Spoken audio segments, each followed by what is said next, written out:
Welcome to our deep dive. We're tackling the power of now today. Eckhart Tolle's book. You know, it's been one of those books I've meant to read forever, but honestly, I was kind of intimidated to actually, dive in. Yeah, I get that. It can seem a bit daunting at first. It can. And even the title, The Power of Now, it sounds so abstract, but going through your notes, I gotta say, I'm hooked. You're in for a treat, honestly. Yeah.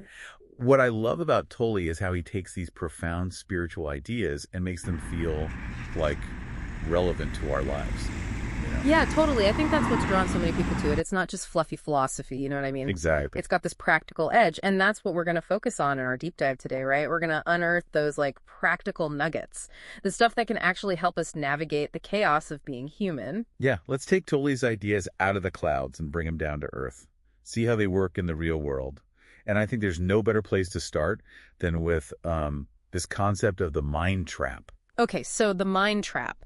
I remember getting stuck on that one too at first. It's easy to say, oh yeah, I'm stuck in my head, but Tolle really gets into how this plays out in our lives, you know? He does. It's really insightful. He uses that example, remember, with the phrase, I can't live with myself. It's simple, but it really reveals how we separate ourselves from our thoughts. Yeah, it's brilliant how he does that. That phrase, it just shows the illusion. Right. If you can't live with yourself, there's got to be two of you. There's the I that's observing and the self that's being judged. Right, right.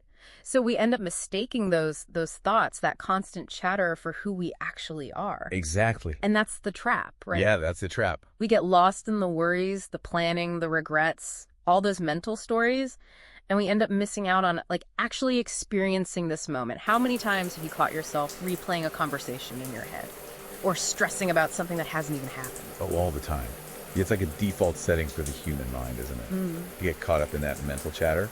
It really is. But what I thought was interesting is that Tolle isn't saying we should, try to eliminate thought altogether. He's more focused on this idea of becoming aware of it. You know? Noticing the patterns, realizing we have a choice in how we relate to those thoughts. Right. It's about developing a conscious relationship with your mind. Yeah. Instead of being run by it, you become the observer. So it's not about silencing the mind. It's about creating space between us and our thoughts so we can observe them without getting, completely swept away. But, this all sounds a bit abstract. How do we actually do that? Well, imagine you're sitting by a busy highway. All those cars, they represent your thoughts. They're zooming by, creating all this noise and commotion. Now, you can either get caught up in the traffic, feeling overwhelmed and stressed, or you can choose to just observe it from the side of the road. Right. You're still aware of the cars, but they're not running you over. Ah, I see. So we're developing that witness consciousness, as he calls it, that ability to just step back and observe without judgment. Exactly. And that's what frees us from the trap. Okay, so that's the trap. But then he introduces this whole idea of the power of now. And that's where it starts to get really interesting. It does. It's not just about recognizing the trap. It's about discovering a whole new way to experience life, to connect to a deeper level of being, a level that's always there. He talks about finding this, narrow gate that leads to life, a gate called now. It's such a vivid image, but what does he actually mean by the now? Yeah. He's not saying that we should, ignore the past or future. Yeah. But that the only true reality is this present moment, the now. That's where life is actually happening. So everything else is just a story. Yeah. It's memory or anticipation, stuff our minds have created. The now is where we find true peace, joy, and aliveness. I'm thinking about that feeling when you're completely absorbed in something. Maybe you're painting, listening to music, having a deep conversation. There's this sense of timelessness where the mind isn't racing. You're fully present. Yes. Those are those moments of flow, of complete absorption in the present. They give us a glimpse into what it means to tap into the power of man. So the more we cultivate that ability to access this state, the more we bring that awareness and aliveness into everything we do. Exactly. It's like trading that constant mental noise for a much richer, more vibrant experience of reality. And this is where it starts to get really practical. But Tolle introduces another concept that kind of throws me off. The pain body. It sounds kind of ominous. What is that exactly, and why should we care about it? Well, he describes it as this, accumulation of old emotional pain that we carry around unconsciously, like a shadow self. Think of it as a dense energy field that can influence our thoughts, emotions, and even our actions. Okay, so we all have baggage, past hurts, traumas, disappointments. But how does this pain body actually affect us day to day? Imagine this. You're having a great morning, and suddenly someone cuts you off in traffic. Right. You feel this surge of anger, maybe even road rage, that intense reaction. It might seem justified in the moment, but what's really happening is that external event has triggered your pain body, bringing up all those old feelings, frustration, resentment, maybe even helplessness. So instead of reacting to the situation calmly, we're actually reacting from this place of accumulated pain. Exactly. Blowing things out of proportion. And Tolle says the pain body actually feeds on those negative experiences. Oh, wow. It gets stronger every time we unconsciously identify with it. It's like a gremlin that wants to keep us trapped in suffering. Okay, so understanding this pain body is crucial. If we're not aware of it, it can really hijack our emotions, sabotage our relationships. But how do we even know when it's activated? Pay attention to when you feel a sudden shift in your energy, like this surge of negativity that feels out of proportion to what's actually happening. Notice the thoughts and stories that come up in your mind. Are you blaming yourself? Are you blaming others? Are you dwelling on past hurts? Are you feeling victimized? Those are all signs that the pain body might be at play. So awareness is the first step. But what do we do once we realize it's happening? How do we stop it from taking over? That's where the power of now comes in, by bringing our attention to the present moment, to the sensations in our body, to our breath. We create that space between ourselves and the pain body. We observe it without judgment, without getting swept away by its story. You know, when you were talking about the pain body, I was just thinking about this time. I totally lost it over spilled coffee. Oh, no. Yeah, it was like all this frustration from work just kind of exploded. And looking back, it really had nothing to do with the coffee itself. Yeah, that's a classic example of the pain body kind of hijacking a situation. It's rarely about the actual coffee, but more about whatever's going on underneath. Totally. Okay, so we're getting better at spotting those pain body moments, but what do we do about it? How do we stop feeding it? It feels like this vicious cycle. The more we react, the stronger it gets. Right. That's where this idea of surrender comes in. And this is a tricky one. It's not about just passively accepting whatever happens. Right. It's about aligning ourselves with a deeper wisdom, a flow that's bigger than our own minds. So a lot of people misunderstand surrender, right? Like they think it means weakness or giving up. But you're saying it's actually a source of strength. Exactly. It's about letting go of control. That need to control every outcome, that tight grip on how we think things should be. It's about recognizing that sometimes the best thing to do is just step back, observe, allow things to unfold. And that really ties back to the power of now, right? When we're so focused on controlling the future, we miss what's right in front of us. Yeah. And remember, surrender doesn't mean we become passive. It's about taking action, but from a place of alignment. Not from a place of fear or resistance. Okay, so it's not about inaction. It's about, conscious action. But how do we actually practice surrender? It still seems a bit abstract. Well, one way is to start paying attention to areas in your life where you're resisting the flow. Maybe it's a relationship that's clearly over. Or maybe you're forcing a career path that just isn't working. Yeah, those situations where you just feel the tension. Exactly. Notice those points of resistance, the places where you're holding your breath. Clenching your jaw, that knot in your stomach, those are often signs you're trying to force things. So surrender is about noticing those patterns and then having the courage to let go, to trust that maybe there's a bigger picture. Yes. And it's not always easy. I mean, it can be scary to let go of control. But, Tolle says that through surrender, we can enhance our consciousness. We're stepping out of the driver's seat and trusting there's a more skilled navigator guiding us. This makes me think about how Tolle applies all this to relationships. It's so easy to get caught up in our own needs and use others as a means to an end. Oh, yeah. He's spot on about that. Think about times when you're in a relationship and you're just fixated on what the other person can do for you. How they can make you feel loved or secure or complete. So we end up treating them like a tool to fix our own stuff, instead of seeing them as a whole person. Exactly. And that's where the connection breaks down. Tolle's point is that true intimacy, it comes from recognizing the shared being in others, meeting them in the present moment, without trying to change them or use them to fill our own needs. So letting go of our expectations. Yeah. And just appreciating them for who they are. Yeah. But that takes a lot of presence, right? It does. You have to quiet your mind, truly see the other person. And not project all your stuff onto them. Right. It's about meeting them in that space of shared presence, in the now. And that's where the magic happens. Deep listening, genuine curiosity, allowing the other person to be themselves without judgment. So we're stepping out of our mental prisons and Yeah. connecting on a deeper level. Exactly. A soul level. But that's easier said than done. I mean, life throws us curveballs, you know? Yeah. What happens when we face really challenging situations, those limit situations, as Tolle calls them? Well, he doesn't sugarcoat things. He acknowledges that life can be tough, Mm. you know.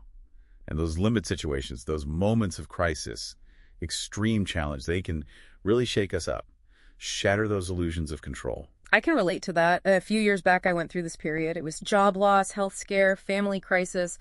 All within a few months, it felt like everything was falling apart. It was a real test. Wow. Yeah, those are the times when those old patterns, the fear, resistance, self-blame, they can really take over. They do. But Tolle suggests that these limit situations, Yeah. as painful as they are, they also offers incredible opportunities for growth, for transformation. He uses this like really brilliant metaphor of a diamond being formed under immense pressure. Those difficult experiences, those moments of pressure, they help us shed old beliefs, limiting beliefs, and we emerge stronger, more resilient. So instead of avoiding or resisting those challenges, we should lean into them. Yeah. All seems kind of counterintuitive.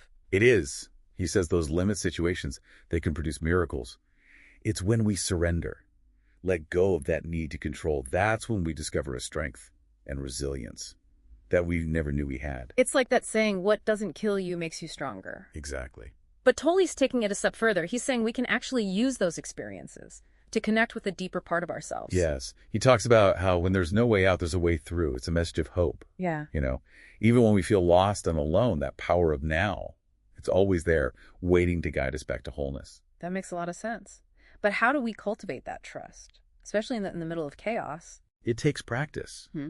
You know, Tolle encourages things like meditation, mindfulness, spending time in nature. Being out in nature definitely helps. It does. These practices help us connect with that deeper dimension of being, that stillness within that never changes, even when everything around us is falling apart.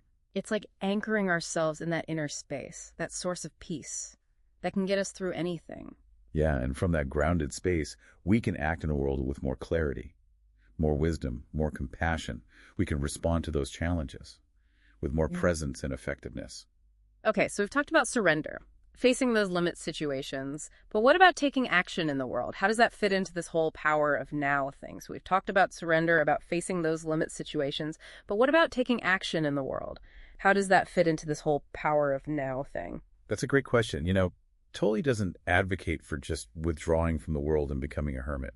He actually emphasizes that the real transformation happens when we bring this awareness, this presence into our actions. So it's not about escaping reality, it's about engaging with it, but from a different place, right? Exactly. It's about acting from a place of presence, of alignment with our true nature, rather than from that place of ego, fear, and separation. Okay, I'm starting to see how all the pieces fit together here, but there's one more big idea in the power of now that I want to talk about.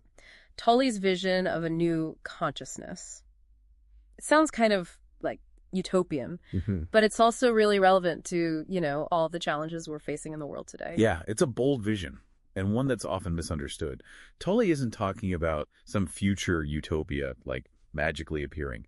He's talking about a fundamental shift in human awareness, moving away from that ego-driven thinking towards a deeper understanding of our interconnectedness. You know, whenever I hear that phrase, new consciousness, I think of those like cheesy sci-fi movies where everyone suddenly gets telepathic powers.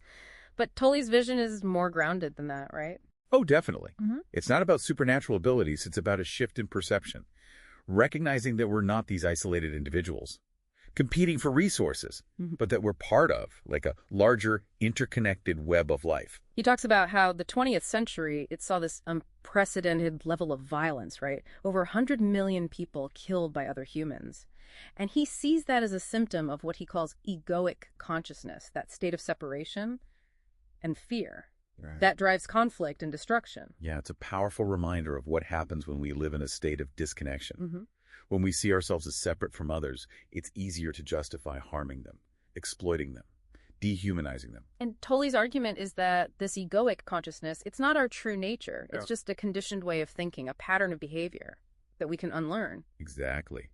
He believes that beneath the surface, there's this deeper dimension of being, a state of awareness that recognizes our fundamental interconnectedness with all life. Okay, so the egoic consciousness is the problem. It's driving all this conflict and suffering. But what's the solution? How do we cultivate this new consciousness? It starts with our own awakening, individually. It's about becoming the watcher of our minds, disidentifying from the thoughts and emotions that keep us trapped in those patterns of fear and separation. He talks a lot about becoming the observer, the witness, but that can be so hard to do, Our minds are always chattering, pulling us in a million different directions. It takes practice, yeah. But the thing to remember is that we're not our thoughts. We're the awareness that's observing them. And through practices like meditation, mindfulness, and just, bringing more awareness into our daily lives, we can create that space between us and the mental noise. It's about creating that sense of separation, right? That spaciousness, where we can observe those thoughts and emotions without getting carried away by them. Exactly. And when we do that, something amazing happens. We start to tap into this deeper dimension of ourselves, this state of peace and stillness that's always there, regardless of what's going on externally. I think about those times when I'm out in nature, hiking in the woods, or sitting by the ocean. There's this feeling of expansiveness, of connection to something larger than myself. Is that what Tolle's getting at? Absolutely. Nature has this incredible way of reminding us of our interconnectedness, helping us access that state of awe and wonder that goes beyond the limitations of the egoic mind.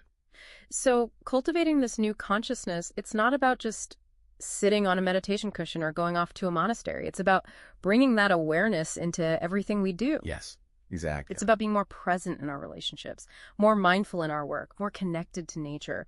It's about embodying love, compassion, and understanding in our everyday lives. Yeah, I love that. It's not about waiting for some big external event to trigger some global shift. It's about becoming the change we want to see, starting right here, right now.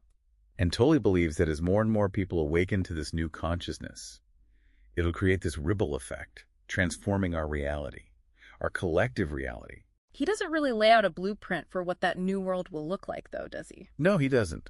And I think that's intentional. He believes that the details will emerge organically as more people wake up to their true nature.